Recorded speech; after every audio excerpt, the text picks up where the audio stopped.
Sayın Esad, yayınımıza hoş geldiniz. Mr. President, you are welcome on al-Ulusal TV station. My first question might be a bit strange, but I need to ask it, because in the Turkish and world media, there are a lot of information published to the effect that you are killed or that you have left the country. Can you please confirm that you are still alive and still in Syria? First, I'd like to welcome you and your team to Syria. It's a pleasure for me to talk to you today, and through your station to the brotherly Turkish people. Clearly you can see that I'm here, and very much on the ground, not hiding in an underground bunker. These rumors tend to be abound every once in a while to undermine the morale of the Syrian people. I neither live on a Russian warship nor in Iran. I live in Syria, in the same place I've always lived. Sayın Başkan, şimdi tabii daha ciddi röportajımıza başlamak. As you know, in the last meeting of the Arab League, the seat of the Syrian Arab Republic was given to the opposition, and a discussion was opened about your legitimacy. Does that mean that your legitimacy has been withdrawn through this act of giving the seat of the Syrian Arab Republic to the opposition, and the fact that you are no longer represented in the Arab League?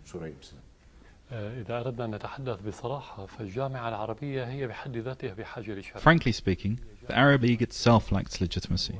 It's an organization which represents Arab states and not Arab peoples. It has lacked legitimacy for many years, due to the fact that these Arab states themselves and their different positions do not reflect the will and the interests of the Arab peoples. Even when we were part of the Arab League, we were aware of this. Therefore, this league is not in a position to give legitimacy or withdraw it. The step taken was more symbolic than anything else, to create an illusion of illegitimacy. Real legitimacy cannot be granted from either international organizations, officials outside your country, or from other states. The Syrian people alone have the authority to grant or withdraw legitimacy. If they withdraw it, then you become illegitimate. And similarly, if they give you their support, then you are a legitimate president. Everything else is meaningless shenanigans as far as we are concerned.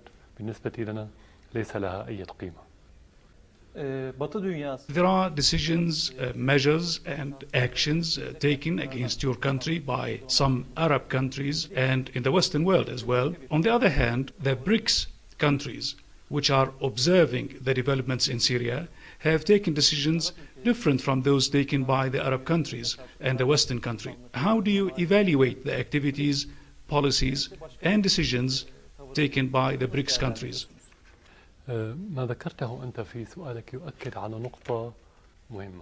What you mentioned in your question emphasizes an important point.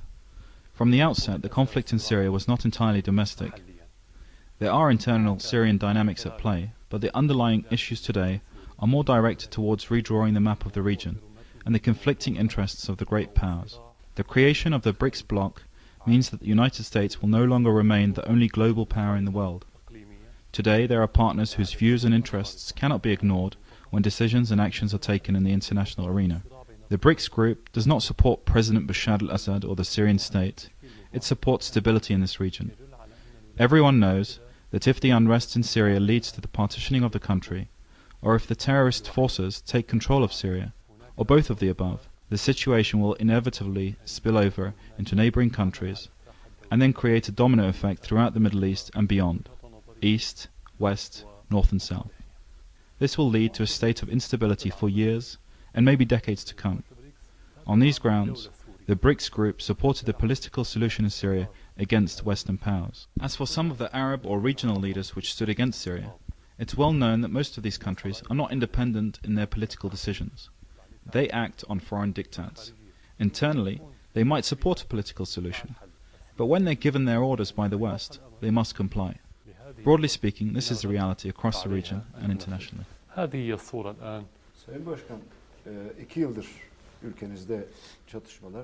Mr. President, for the past 2 years, we have witnessed conflict in Syria, armed conflict inside Syria. This conflict is supported on the one hand by the United States, France, Turkey and some Gulf countries. These countries say that the people are fighting your regime, and more than 100 countries have stated that you should step down. On that background, are you thinking of stepping down and allowing someone else to replace you? Yönetimi bırakmayı hiç düşünmediniz mi?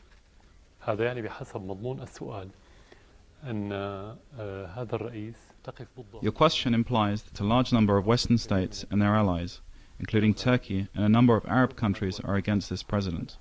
At the same time, you're implying that his people are also against him. So how does he still remain in office? How can Syria remain steadfast for 2 years? I'm not bothered by foreign countries being against me.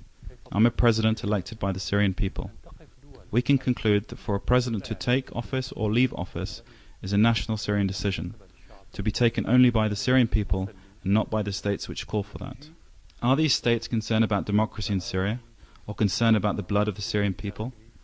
Let's be candid. If we start with the United States, we find that it supported the crimes committed by Israel for decades, since Israel was created in our region. The United States committed massacres in Afghanistan and Iraq, resulting in millions being killed, wounded and disabled. France and Britain committed massacres in Libya with the support and cover from the United States. The current Turkish government is knee-deep in Syrian blood. Again, are these states really concerned about Syrian blood? The issue of the president will always remain for the Syrian people to decide, and no other country in the world has anything to do with it. You said that what is taking place in Syria is mainly supported from the outside. But we are in Damascus, and we can hear the sounds of explosions, and there is always the sound of shelling at different distances. Why is this happening in Syria? We are surrounded by a group of countries which are helping terrorists enter into Syria. Of course, not all of these countries are doing this intentionally. For instance, Iraq is against allowing terrorists access to Syria, but has certain circumstances which do not allow it to fully control its borders. In Lebanon, the situation is divided, with some parties supporting and others opposing sending terrorists into Syria. Turkey officially harbors terrorists and sends them into Syria. Some terrorists enter Syria through Jordan, and it's not clear whether this is intentional or not. As long as these terrorists continue to be smuggled into the country, we will continue to fight against them. This is only normal. It's actually a war in every sense of the word. These are not merely separate and dispersed security incidents. Terrorists are entering Syria in their thousands, and maybe in tens of thousands. It's difficult to set a precise figure. So it's quite realistic to hear the sound of battles in many Syrian regions.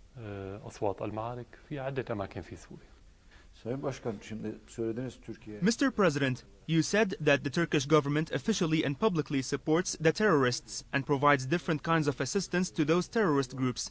But we know that quite recently you used to enjoy good and friendly relations with Erdogan and the Turkish government. What happened and pushed things to this situation? Maybe Erdogan saw in the events taking place in the Arab world an opportunity for him to prolong his political life. This man's mentality is that of the Muslim Brotherhood, and from our experience in Syria with the Muslim Brotherhood for over 30 years, they are a group of opportunists who use religion for their personal advantage. He saw that countries that witnessed revolutions, or coups d'etats, or foreign interventions, brought in groups belonging to the Muslim Brotherhood to power. So he saw in that a great opportunity for him to remain in power in different forms for many years to come. He turned against Syria because he saw a personal opportunity to remain in power. In the beginning, he tried to interfere in internal Syrian affairs. Even before the crisis, Erdogan was more interested in the Muslim Brotherhood than he was in Syrian-Turkish relations, and even more than his interest in Turkey itself. This is the way this person thinks. When these circumstances occurred, he decided to stand by his personal interests and put them before Syrian-Turkish interests. As I said, he tried to interfere in Syrian internal affairs, and later, this Turkish government started to support the terrorists publicly in Syria. They have become deeply involved in the bloodshed in Syria. It's only realistic in this situation for relations to be severed between us. Sayın Erdoğan, when we ask Mr. Erdogan about what happened to the Syrian-Turkish relations, he claims that he was honest with President Bashar al-Assad and offered him proposals about reform. But President al-Assad rejected those proposals. Why didn't you take into account the proposals made to you by Mr. Erdogan? Bunları uygulama gereği duymadınız. Regrettably, Erdogan has never uttered a single truthful word since the crisis in Syria began. None whatsoever. I'm not exaggerating. The proposals he put forward were very general, to the effect that Syrian people should decide who should be president and what type of political system should govern them. I had previously spoken about these proposals in much more depth in many of my addresses. We are currently in the midst of preparing for a national dialogue in which all of the political groups in Syria will meet and decide on the best way forward. No matter how important Erdogan's proposals, they will not be more important than what the Syrian people want. Can there be anything more important than this? Whatever the Syrian people decide will be implemented. There is, however, a simple question that we should ask. If Erdogan claims that he put forward proposals to solve the problems in Syria, then what's the relationship between those proposals and supporting the armed groups? Today, Erdogan is recruiting armed groups with Qatari financing, providing them with weapons, medical equipment, and other logistical support on Turkish territory, and then sending them into Syria. Was this proposal part of those which he presented to me? Or were those proposals a mere facade which he used in order to reach his objectives? He knows that we supported dialogue from day one. We announced that we agreed to conduct a dialogue with all Syrian parties. When the first stage, which was often referred to as the peaceful stage, failed, they shifted gear and started to support the armed groups. Erdogan lies and uses those proposals as a mask. We accept advice from any party, but we do not, under any circumstances, accept intervention in internal Syrian affairs. It seems that Erdogan misunderstood our position. He understood that the brotherly relations between Syria and Turkey allowed him to interfere in internal Syrian affairs with the objective of overthrowing the Syrian state. But the situation was clear to me from the very early days.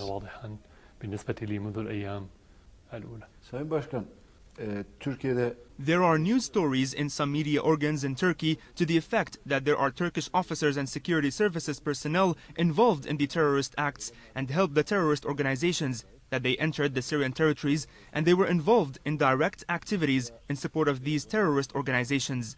Some media say that Syria will respond in kind against Turkey as long as Turkey is involved to this degree in these operations. What do you say to all these claims? gruplara ev sahipliği yapmasına karşı. As I said, the present Turkish government is directly contributing to the killing of the Syrian people. Some people expect Syria to retaliate, but we will not do it. Firstly, we are against crime, and therefore we reject criminal acts. Secondly, we believe the Turkish people are a brotherly people. Thirdly, this is what Erdogan wants. He wants to create a conflict between the peoples of Syria and Turkey in order for him to get popular support for his policies and restore some of his popularity. We will not fall into this trap for both considerations of principle and because our interests lie with the Turkish people. A conflict between our two peoples will not be in the interests of either Turkey or Syria. It will only make things more complicated. What we have done in the past 10 to 12 years since President Caesar visited Syria in 2000 was to annihilate the bad history between Arabs and the Turks. Now, Erdogan is trying to jeopardize this. We will not commit any act against the Turkish people. As for the Turkish intelligence services, up until this point, we have not captured any members of the Turkish intelligence services or the Turkish army. This does not mean that they are not involved. The intelligence services are providing support from outside Syria. They provide all the training, the equipment, the communications, and other forms of political and media support as required. From the confessions of many terrorists, we know that there are individuals in Turkey who are involved. But the basic principle of this involvement lies in the policy adopted by the current Turkish government. The fact that there is no intelligence personnel on the ground does not mean that they are not involved. Türk hükümetiyle ilgili çok net Your açıklamalar statements, Mr. President, have been clear concerning Turkish policies. Turkish Foreign Minister Ahmet Davutoglu said, "I would rather resign my position than shake the hand of President al-Assad if he remains in power." What does that say about the relations between the two countries? I'm not going to dignify that with a response. Suffice to say that I was given an appropriate upbringing in my home, and clearly this is not true in his case. In the way he speaks, he does not embody the high moral standards of the Turkish people, which I witnessed all too clearly during my visits to Turkey. I, on the other hand, have learned from the high moral standards of the Syrian people, and hence I do not feel the need to respond. As to the bridges, my relationship with Erdogan was meant to reflect Syrian-Turkish relations. But when the Prime Minister, his government, and members of his government are involved in the bloodshed in Syria, these bridges have no place, neither between us nor between them and the Syrian people, who have no respect for them at all.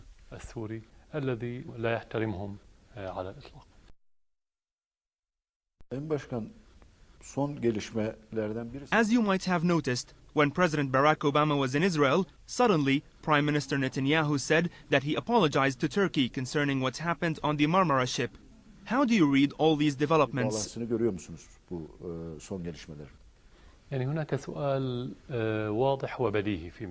There is a clear and obvious question in such a situation.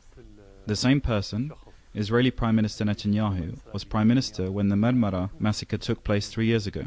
He is still Prime Minister today. Why didn't he apologize during these past years? What has changed?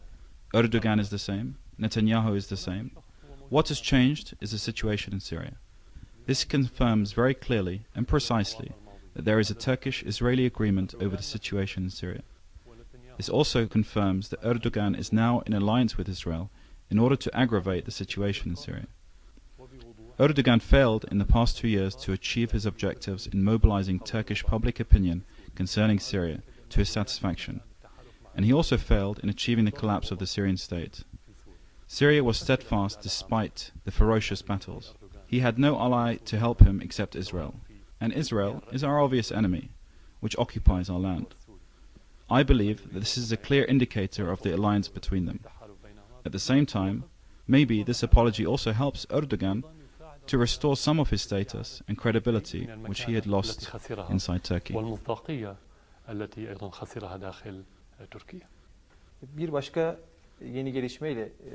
I want to pick up on something which happened in the recent past.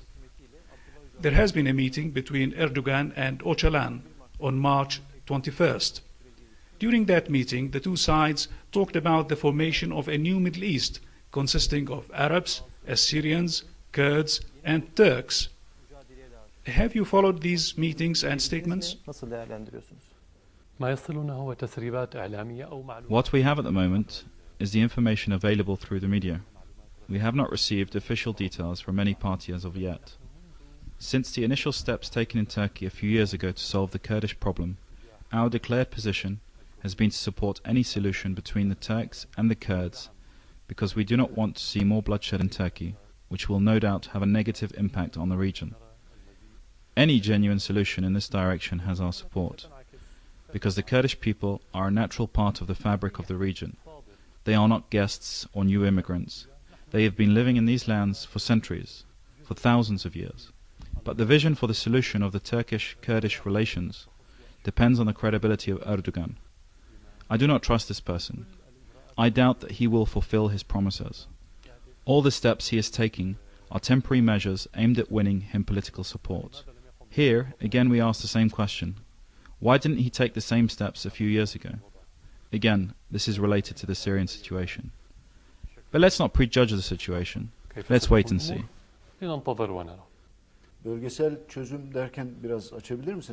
You said that finding a solution to the Kurdish problem is one of the important issues for the region. Can we hear from Your Excellency a broader vision about how we can solve this issue? We need to be clear. Nationalism is different from ethnicity. We live in a mixed region. The fact that you're Turkish doesn't mean that you can't be Kurdish or Armenian or Arab in origin, with your own culture and language. This is the situation in Turkey, as well as in Syria. When I say Arab, it's not necessarily linked to an Arab ethnicity or race. Both nationalisms, Turkish and Arab, exemplify highly civilized and all-encompassing nationalistic models that are meant to be inclusive of everybody. The problem with this concept in the past was perhaps that the adopted mentality was one of rejecting and eliminating other cultures. I believe that the most beautiful aspect of this region is its diversity, and the most dangerous aspect is for us not to see this diversity as enriching and empowering. When we regard it as a weakness, we invite foreign forces to play us against each other and create conflicts.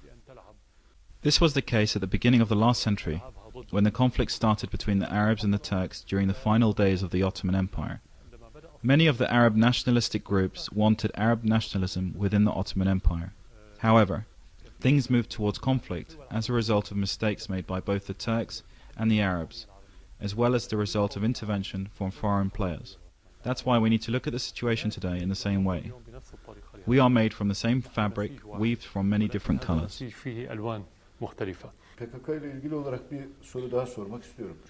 Mr. President, one of the most important issues being discussed currently in Turkey is the question of the PKK. There are discussions about organizations operating on Syrian territories which are cooperating with the PKK, and that the PKK has great influence over these organizations. They say that this organization is interested in creating a military vacuum in northern Syria so that it can be filled by these new Kurdish forces. How do you read all these reports, Mr. President? Mesela PYD ile bir yönetim arasında bir anlaşma mı var? When there is chaos in any state, as is the case in Syria at the moment, certain groups are bound to appear in order to fill the vacuum created. Sometimes these groups are gangs, with the only purpose of killing and stealing. Sometimes these are political groups, and other times they might be parties with certain policies. There's no doubt that there are some groups which seek separation. They exist in Syria, Turkey, Iraq, and other places. But we cannot generalize this situation to include all Kurds based on the agenda of small groups. Most Kurds are patriotic people who want to live in Syria, so the emergence of certain cases should not lead us to generalize the situation, or even to assume that things are moving towards separation. Separation needs a certain environment, be it widespread public support or external factors, which is very different from the circumstances prevailing in Syria at the moment. I'm not concerned about this issue at the moment. Tam da bu noktada bir soru sormak istiyorum. Mr. President, this is a very important issue. Since the beginning of the events in Syria, certain parties and research centers started to talk about a new project involving the separation of northern Syria, northern Iraq, and southeastern Turkey, and separating these regions from their central states. Do you think there is a danger of northern Syria separating from the central state? Oluşturacak bir devletçik riski görüyor musunuz? Taşıyor musunuz bu riski? As I said, the current circumstances in Syria are not conducive in this respect, particularly in terms of public opinion at large. This notion of separation is completely rejected by the Syrian people and the Syrian state. No sovereign state accepts for part of its territory to be cut out or separated from its mainland. This position is categorically unacceptable and is not subject to any discussions with us in Syria. Sayın Başkan, biraz önceki soruyu biraz daha açmak istiyorum. Based on our questions and your answers, there seems to be a clear plan put forward by Western countries in cooperation and coordination with some regional countries to create a greater Kurdistan by separating northern Iraq, western Iran, northern Syria, and southeastern Turkey. They seemed determined to achieve this goal. Are we moving in the direction of achieving this goal? Gelişmeler bu yönde mi gidiyor sizce? I do not believe that the four states in question, Syria, Turkey, Iran and Iraq, would agree to this proposition. Independent states in today's world seek integration rather than separation. Unfortunately, our region is an exception, which is a sign of backwardness. Today, large countries come together, the BRICS being an example. States seek to come together and form larger blocs because this is a requirement in the age we live in. So why would we go in the opposite direction in our region and seek fragmentation? What is there to prevent people who belong to different nationalities, ethnicities, religions and sects to live with each other? Therefore, if we accept the notion of separation, then this means we have to live with the consequences, namely fragmentation into small mini-states based on ethnicities and sects in an area that's extremely rich in its diversity. This creates a dangerous situation that would precipitate wars in the future. This is why I don't think that this is a sound proposition. Every one of these four concerned states should do its utmost to make sure all its people feel that they are first-class citizens with equal stakes in their state. This solution is therefore clear and simple. On the other hand, when a citizen feels he is second or third class, he is bound to think of separation or even act against his own state.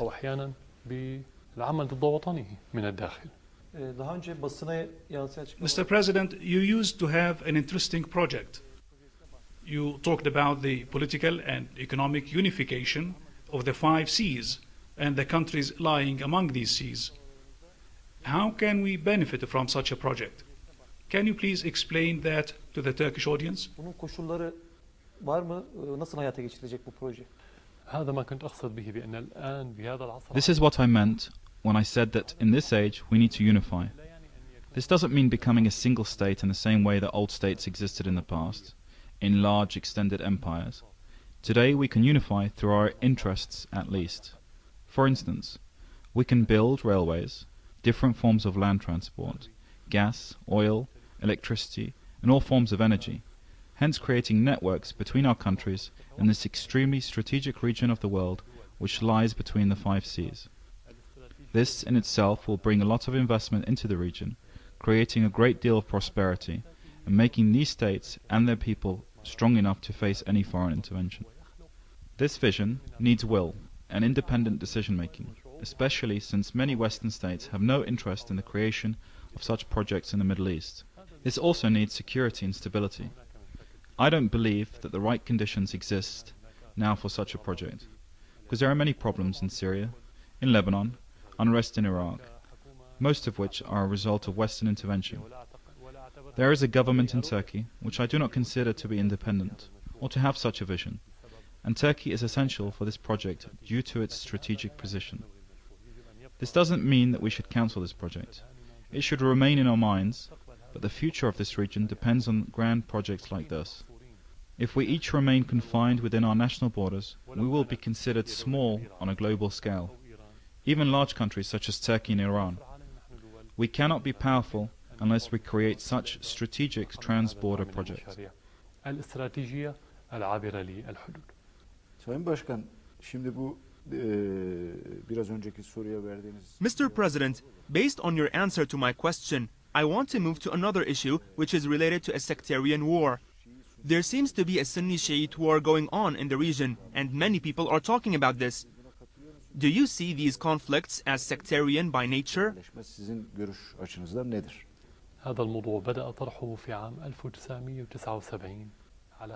This issue was first raised in 1979 on the backdrop of the Iranian Revolution, which removed one of America's most important allies in the region. The only solution was to portray that revolution as a Shiite revolution, and that other sects should oppose it. On those grounds, the Iraq War against Iran was invented, and supported by some Gulf countries. A short while later, the Muslim Brotherhoods in Syria were used for the same objective, in order to create sectarian strife. They failed in the first and the second attempt. Now, 3 decades later, there's no other choice but to create sectarian strife within these countries.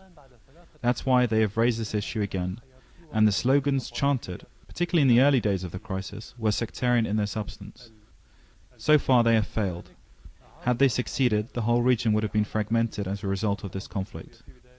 The positive aspect in all of this is the increasing public awareness against sectarian ideologies, despite the fact that there are some sectarian pockets which reflect an underlying ignorance, which is usually present in every society.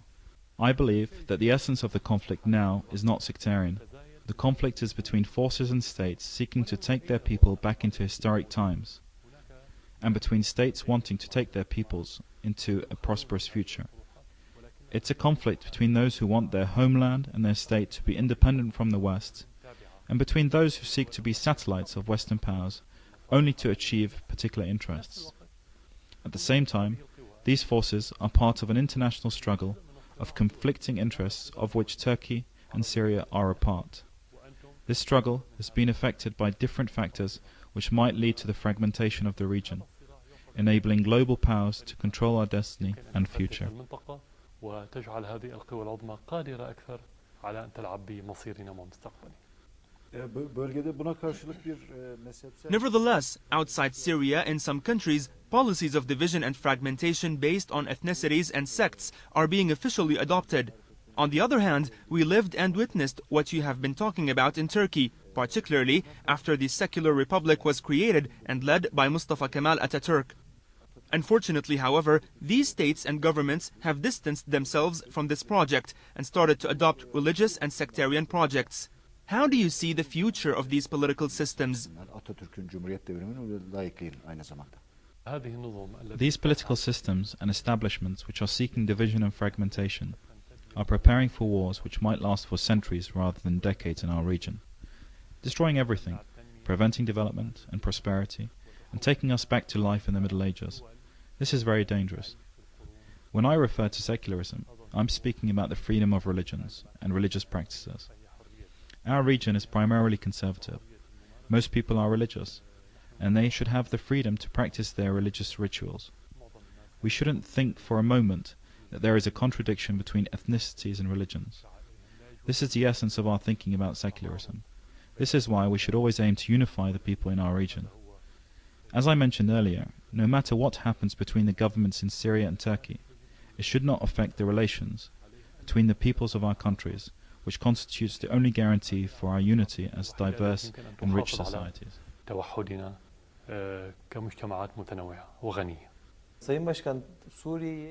Mr. President, do you follow closely the developments in Turkey?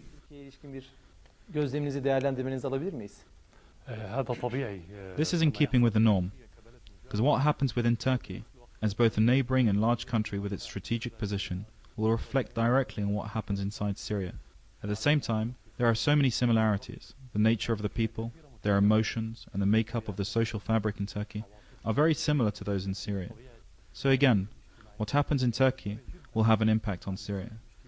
That's why we believe that stability in Turkey is in our best interest, and vice versa. If you have turbulences, we will be affected.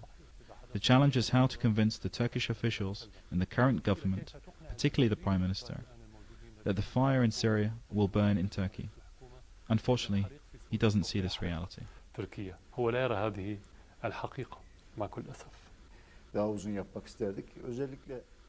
Concerning dialogue with the opposition, you called for a political solution and for direct dialogue with the opposition. Are there red lines for this dialogue? Bu konuda kırmızı çizgileriniz nedir? Onu tekrar sizden duymak isteriz. The red lines are foreign intervention. Any dialogue should be a Syrian dialogue only. No foreign intervention is allowed in this dialogue. Other than this, there are no red lines. Syrian citizens can discuss anything they want, because Syria is the homeland for all Syrians, and they can discuss anything they want. There are no red lines. In the framework of a sectarian conflict, there are claims which appear on TV stations and some other media outlets to the effect that Syria is ruled by a dictatorial Alawite regime whose only objective is to eliminate the Sunnah. And even the assassination of Muhammad Said Ramadan al-Bouti comes within this effect. What is your response to such claims?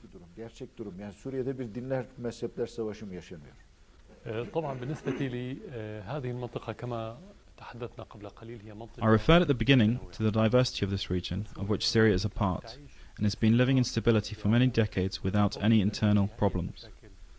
How can it be stable without a government that constitutes a mirror image of its people?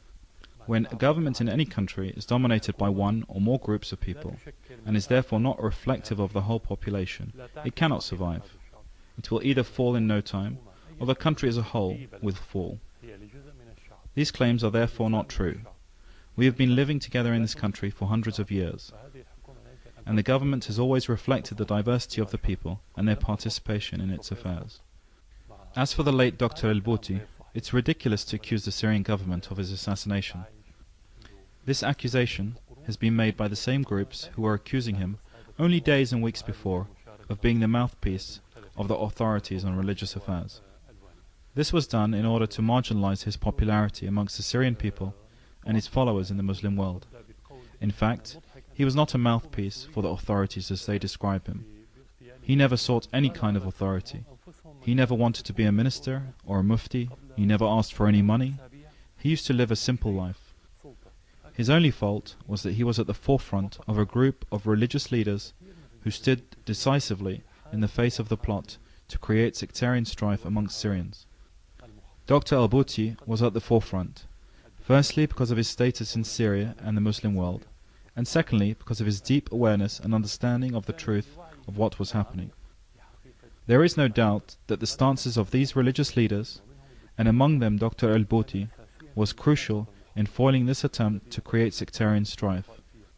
This is why they assassinated Dr. al-Bouti, as well as other religious leaders, one as recently as a few days ago in Aleppo. Everybody who knows about true religion, about tolerance and moderation in religion was targeted from the beginning of the crisis. No doubt, Dr. al-Bouti had the greatest effect when confronting this war. He didn't stand with the state, he stood with his nation, and therefore paid the price with his life. In any case, he always spoke of his readiness for martyrdom.